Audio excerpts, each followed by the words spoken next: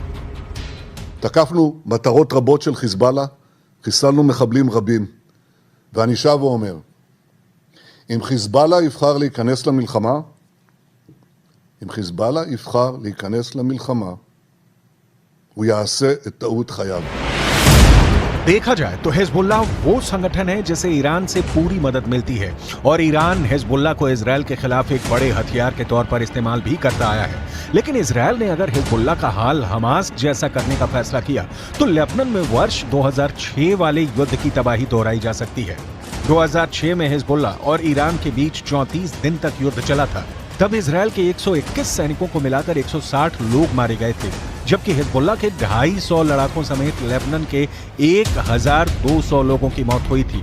हम अपनी video library से 17 वर्ष पहले लड़े गए इस युद्ध की तस्वीरें निकाल कर लाए ताकि इस बात का अंदाजा लगाया जा सके कि इजरायल फिर से लेबनान का वही हाल कर सकता है जो इस बार वो गाजा का कर रहा है।